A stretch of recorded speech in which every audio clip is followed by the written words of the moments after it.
what you want. Got me stressed out, thinking way too much.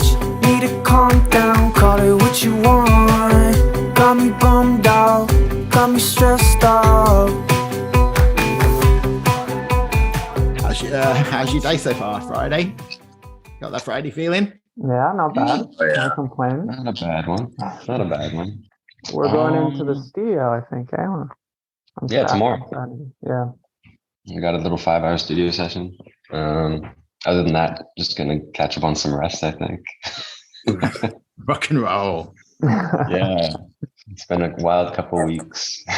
Yeah, nice to meet you all. I've been listening to your music a lot recently, and actually I caught you guys live. You played with Lowen at Petit Campus. Oh, yeah.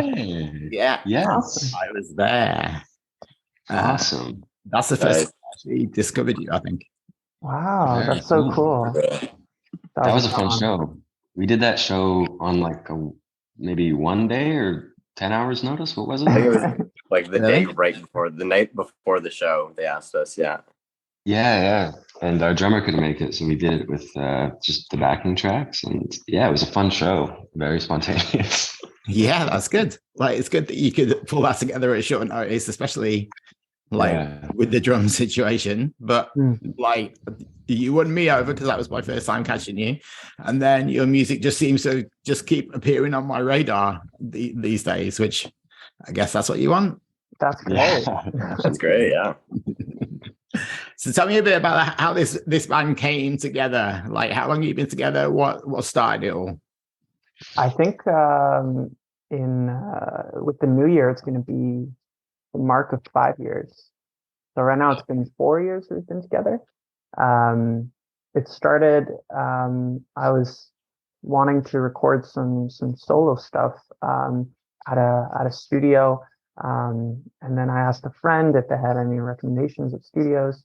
And then one of my friend's sister's brother knew this studio that was in the West Island. So in the West Island of Montreal. And I ended up booking a session. And that's where I met Jamie. Jamie was working at the studio. He actually co-owned it. And that's where we started working on songs together. And then from there on, we sort of developed a new writing style as a unit. And then once we started playing shows, we got Kyle on board, and the rest was history. So when you first put the three of you together, did you have a discussion about like where you wanted to go musically? Can you remember having that discussion and what your thoughts were at that time? Yeah, I think so when Jamie and Nate first approached me, we were recording a cover of a Kendrick Lamar song all together. And that was like the first song that we recorded. And while we were taking a break, they sat down and they said, "Hey, come listen to this demo that we made. We have this idea for a sound that we want to try and go for as a band." And they played me one of the first songs we ever made, which was called Shadows, off of our first EP. Yeah. And I remember when they showed me that song, I was like, wow, I always wanted to be a part of making this kind of music, this like lo-fi indie genre. And that's kind of the first glimpse of like our venture into like what we would make as Ivytide's sound. Mm-hmm. And from there, it's just kind of grown into like what our influences revolve around at any given moment. And it could be more hip hop based, it could be more pop based, it could be more indie folk based.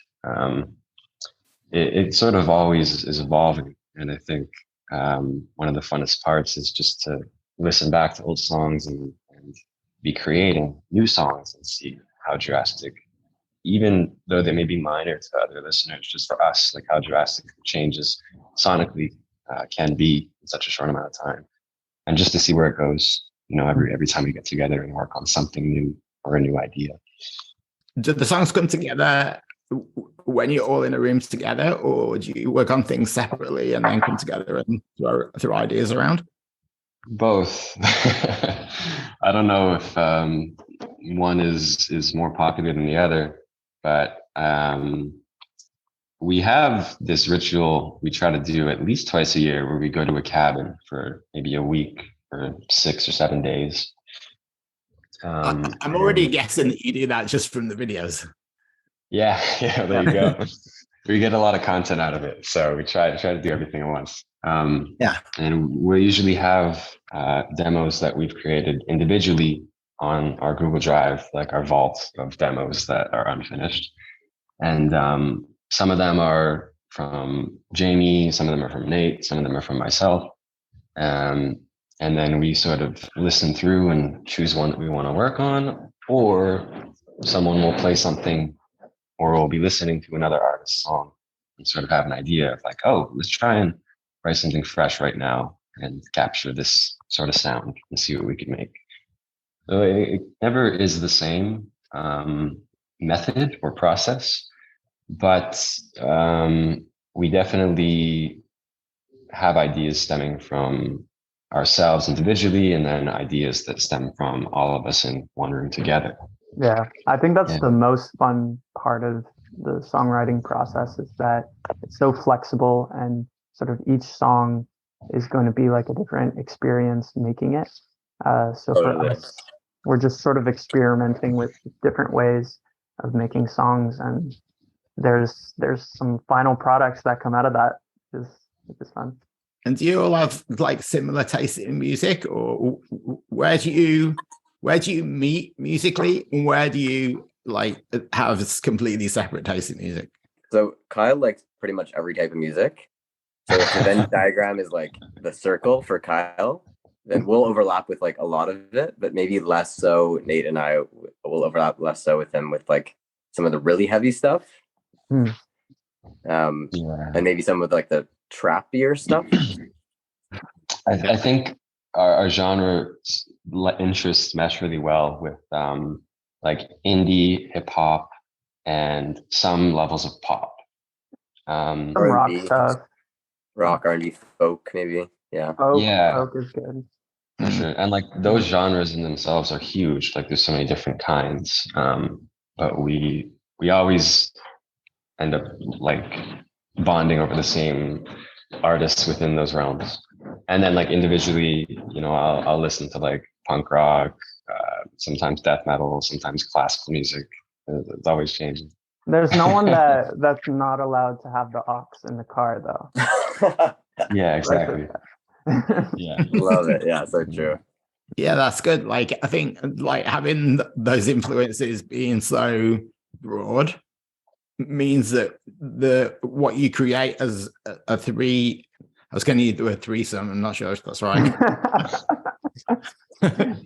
As a band, shall we say? It's probably, that's how it becomes so unique, and it is a very unique sound that you've created, I think. Oh, thank you. Appreciate that. That's so nice. Yeah. And tell me about the lyrics. Who writes the lyrics? I think it'll vary. Yeah, it depends on the song. I feel like Nathan usually starts them, or sometimes Kyle and I will start them, and then we'll go together. Yeah. But I think it depends on the experience that's driving it as well. Like, what is the story about, and sort of who experienced it, and then we'll try and sort of really get at all the feelings that were like experienced in that event, so that it can capture it as well as possible, basically. Yeah. Like experience is definitely a driving factor. I think some of our own favorite songs of our own music have been influenced by like specific moments or memories from one of the band members. And then at a certain point in the writing process, we all kind of jump on it.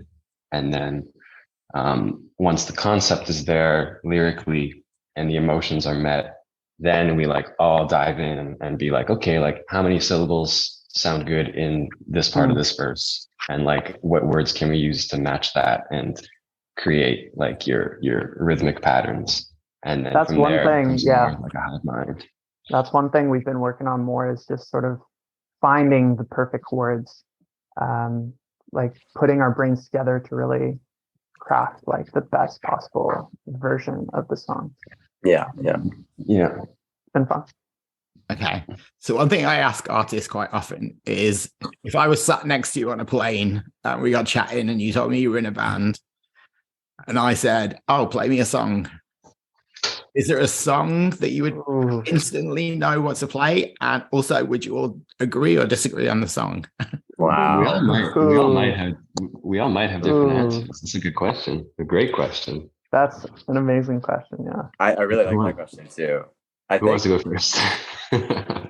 I could go first. I think one thing that I really like about like the way that we make music is that we are like crossing different genres a lot and crossing different kind of like energy levels too across songs. So I feel like what's good about our discography is I could ask the person next to me and say like, what kind of music do you like? And then I could pick a song that they would probably get into. You know what I mean?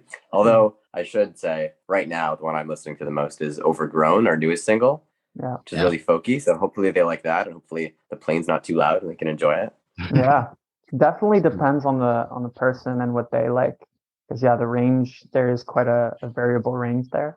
But if I had to choose one and they don't like any music or they like all music, I would probably go with the West Side because I feel like that's the one that's the most potentially recognizable one from a different. Yeah, I was thinking West Side too, but I think since Extra has been out, it's going to be my favorite. That's just the way it kind of hits and like melts into a couple different styles. It feels like an evolution song for me with our music. Wow. I know, like that's big, right? Yeah. You know, it's fun because like I fully agree with like Jamie's choice, Nate's choice for those reasons, and like I don't know, I think Extra is my choice. So we mentioned Overgrown. What's the reception been like so far? Great. I think like a lot of people didn't expect us to release like a song like this that's fully acoustic and a bit of a different vibe to our two previous releases. But everybody's been really terrific and very kind, nice things to say about it. So we're super happy with it. It felt like the right time of year too, which is tough when you're releasing music. Like sometimes it fits with a season. And I think Overgrown definitely became like a fall song, like an autumn song. And it worked really well. I had a couple people who told me like, oh, this song comforts me like with the weather we're having right now in like Montreal. And I was like, oh, that's a really fun way of looking at it. You know, it's like a comfort. It comes along with like the season. So your next song needs to be "I'm Fucking Freezing" song. Yeah, it's the goal. Exactly. So who wrote the lyrics for Overgrown, or was it a collab? I think mostly Nathan was like in a dissociative state. He was like, I think we should write a song like this. And then he's like, can you make a guitar part like this? And then I like tried something. And then he just disappeared as I was recording it, came back with some insane lyrics. And we were like, what? Yeah, it was beautiful. Yeah. And then the actual recording is basically that first like vocal and guitar performance of that night with some extra little layers. But pretty much we made it that night. We were all loving it, feeling emotional. And that's what we have now.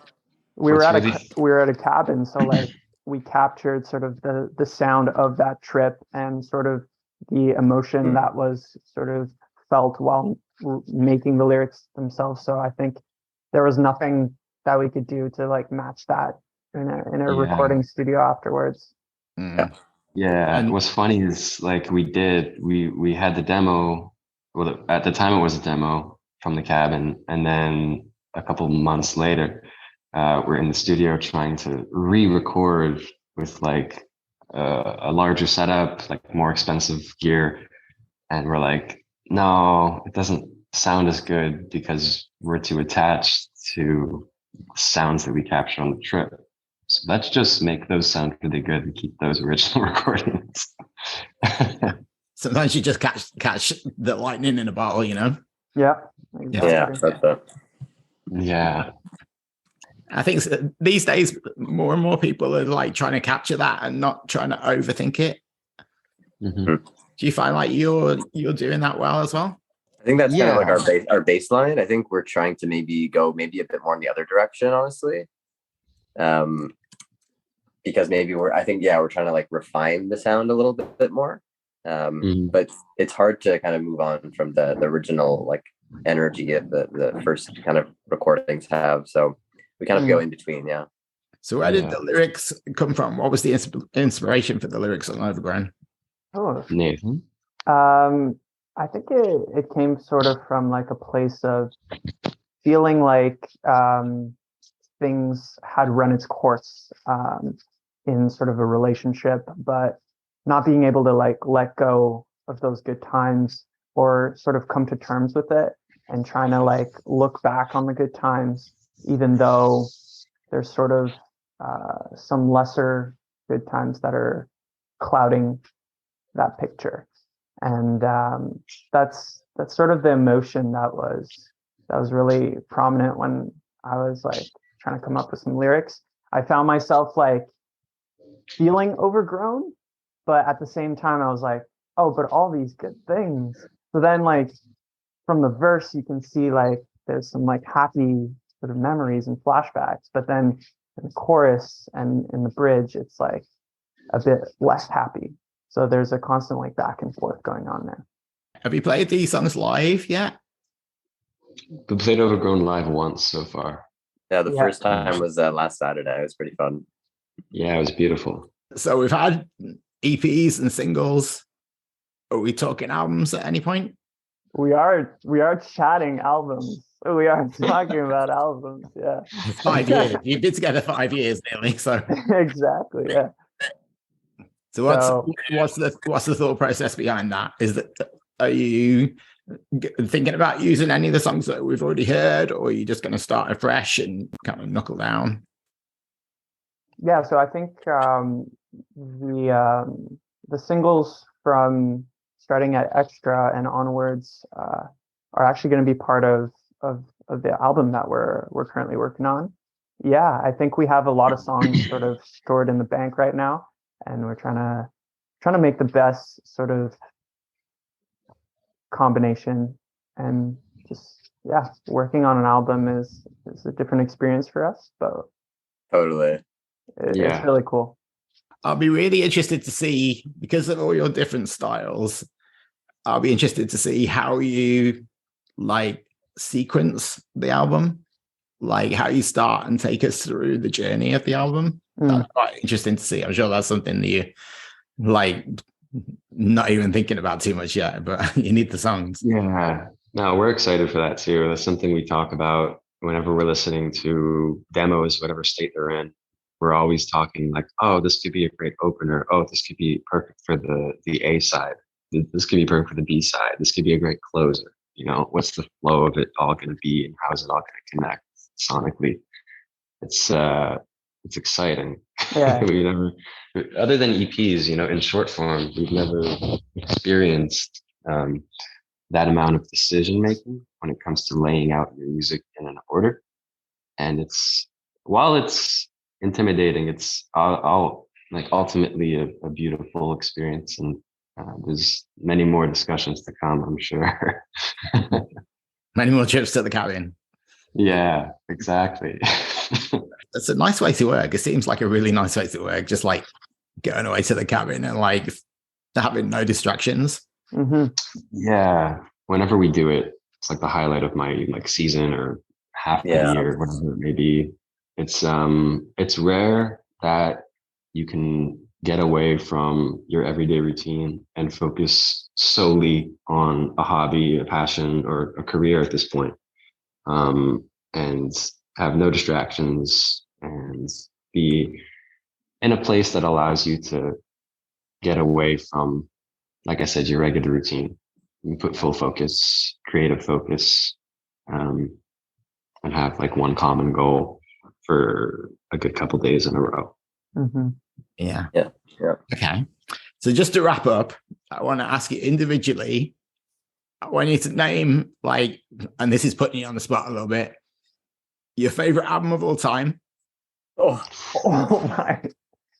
Just, you don't have to think about it too much. You can be like what comes into your head first of all, and then the last album that got you excited. So something new Whoa. that you discovered. So who wants to start? Not me. I'm gonna think.